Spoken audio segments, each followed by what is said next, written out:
This E3 update is brought to you by Netflix.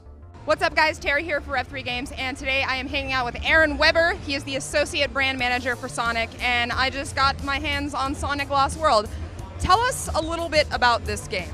Absolutely. So Sonic Lost World is kind of the evolution of Sonic in 3D, and it's a bit of all the best parts of Sonic over the last 20 years in a 3D setting. So we've got levels that are kind of like the old Genesis games where it's 2D side-scrolling. We've got levels where you get to explore anywhere you want to go, and of course, for all the fans, for you guys, we've got levels where you're going super fast and just running at breakneck speed all the way till the very end. I definitely see a lot of nods to the old Sonic in there. At the end of every level, it looks like you guys have one of those little capsules that you have to jump on top of. That's right, and all the little animals pop out. That's exactly right. And you're rescuing animals as you go through the game. In fact, that's actually a really big focus. You're going to unlock stuff in the game the more animals you rescue, so fans should watch out for that. We brought back the red star rings. You'll be collecting those. And we have 6 brand new enemies. They're called the Deadly Six, and they're the new bosses in the game. So Sonic and Eggman are actually going to team up in this one to have to fight those new enemies. Yeah. Interesting.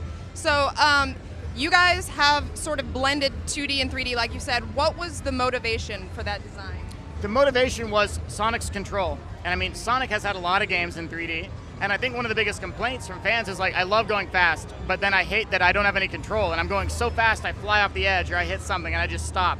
So we addressed those with two different ways that we took a stab at it. The first was to go through and to add a new system called the parkour system. And this way, if you're running, you're going to vault up objects, you're going to wall run, you're going to go over a tree. And that way you're not doing a dead stop every time you hit something. And the second way to address that was to give Sonic speed back to the player. So it's up to you now. Do you want to walk? Do you want to run? Or do you want to go very, very fast?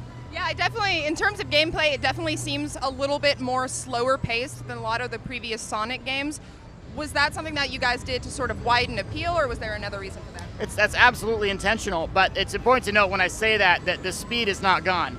So I think a lot of people had an issue with that speed being a reason they couldn't quite get into the game. But now that you can kind of set your own pace, it's really easy to stop and go, okay, I got this big jump coming up, I don't want to die, I'm going to take my time, and then you can do it, right? Whereas the old fans, the people that have played a level 100 times, can go, I know what I'm doing, and they make the jump with their eyes closed. Yeah. So you've got both types of people can do it, and that's really exciting for us to widen that base a bit. Yeah, well, it seems, like I said before, you guys have kept a lot of the Sonic silliness in there. Tell us about some of the levels that we'll be able to get. Yeah, absolutely. We're showing a level off here that is entirely sweets-based.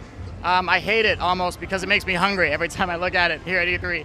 But it's entirely based on like candy, it's sweets, and pancakes are in there somehow, and like just tons of stuff that's so weird and so unique. But that's so Sonic when you look at previous games and levels where you'd go from a fire level to snow level, and then here we have candy levels, desert levels, and levels that are also reminiscent of the old Sonic, like Green Hill. Yeah. So this is coming out for Wii U and 3DS. What are the differences between those two versions? So the best and biggest difference is that every single level on the 3DS is going to be brand new from the Wii U. So you can play it on Wii U, you can get really good at it and be like, I'm the best at this game. And then play the 3DS and go, wow, every level is brand new. So it's a whole new experience for each game. But the cool part is that it plays very similar. So if you're good at one version, you're going to be really good at the other one by extension. Now, does the Wii U version support off-TV play? It does, and you're also going to use the gamepad. So when you get a color power like the Wisps from Sonic Colors, we brought them back and we added some brand new ones. So you'll be using the gamepad, you'll tap it on the gamepad, and then you'll touch, you'll swipe, or you'll tilt, as well as on the 3DS to activate and use the Wisps and color powers. Awesome. So when is this coming out exactly? You guys know yet? Yeah, Sonic Lost World is coming exclusively to Nintendo Wii U and 3DS this holiday, 2013. Awesome. Thank you so much, Aaron. You guys get excited for Sonic Lost World. He's coming back. This E3 coverage is brought to you in part by Netflix. Yeah, you know, Netflix, the wonderful service that lets you stream unlimited TV and movies directly to current and next-gen consoles, handheld smartphones, and tablets, and just about anything with an internet connection. Netflix, which happens to be the only place to catch the new season of Arrested Development. Well, if for some reason you haven't already signed up for Netflix, by all means, head over to netflix.com/revision3 and sign up for a free trial membership today.